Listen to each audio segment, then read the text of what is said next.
I'm Dan Goldstein with Clean Skies News. This week, the EPA said it will not make any moves to regulate greenhouse gas emissions through the endangerment finding this year. How do environmentalists feel about this decision? I spoke with David Doniger, Policy Director at the National Resources Defense Council, about what this means for efforts the U.S. is making at controlling greenhouse gas emissions. Let's start with this in terms of what Jackson detailed earlier this week. Did she have to scale it back to accommodate these coal state senators from their letter on Friday, or do you see this as being on track?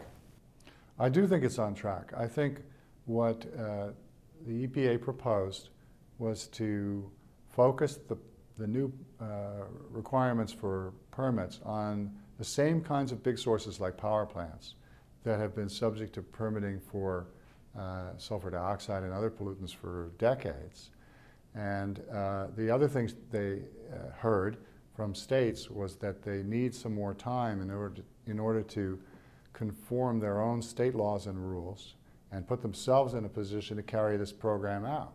So what the senators were asking is, tell us what your plans are, tell us how you're going to respond to these two themes. One heard from industry that the 25,000 ton number might not be the right number to divide between the biggest sources and the smaller ones.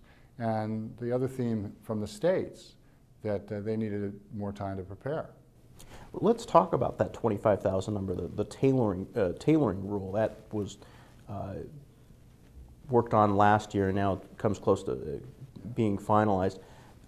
Is there a concern on environmentalists that could get raised to the point where a lot of things could slip under that number, as it were? Well, our goal, and I think it's the same as the administrator's goal, is to focus this permit program, the best available technology control requirement, on the biggest sources like power plants and big industrial expansions, the same kinds of things which have been going through the permit program for decades, and not to pick up hot dog stands in hospitals and homes and things that have not been subject to the permit program. So the question is 25,000 tons the right number that divides between the big and the small? The important thing is to make that division right and to pick the number that does that. Bottom line, if that number goes higher, as Jackson seems to indicate perhaps in that letter, is that going to make the environmental community less supportive of the EPA? Well, we will look at the final number and ask the question, are the big sources covered? And are the things that are excluded the small things that have never been covered by permitting before? If she gets the number right, then we'll support it.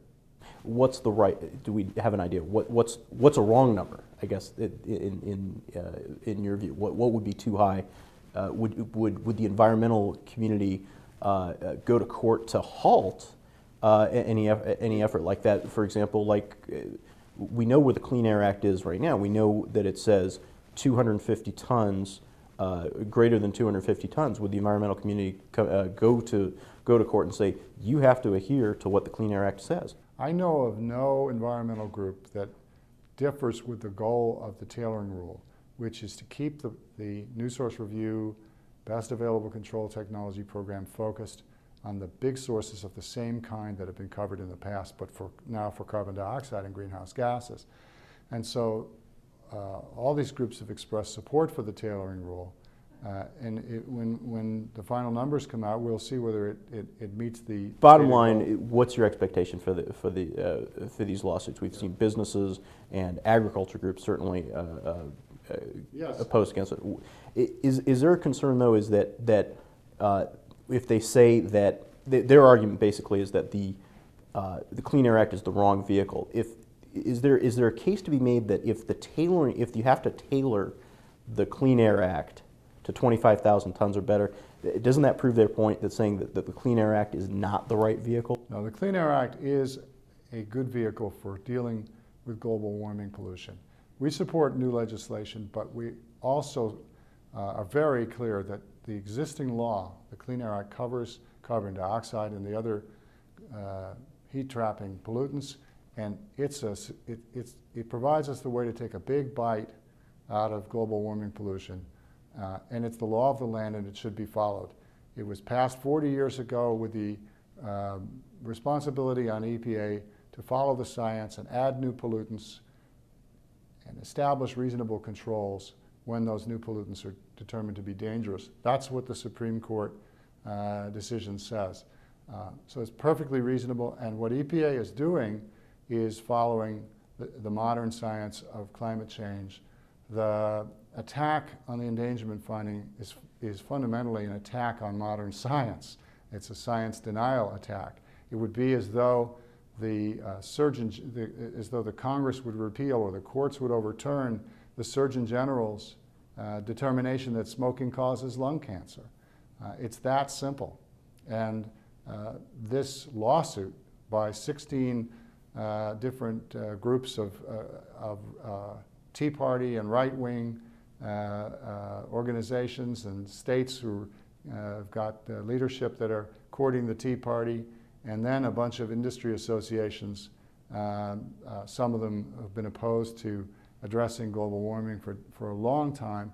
It's fundamentally an attack on science. And this lawsuit will go nowhere because the courts are going to respect, first of all, the Clean Air Act and the Supreme Court's direction to EPA to make a science-based decision. That's what EPA has done.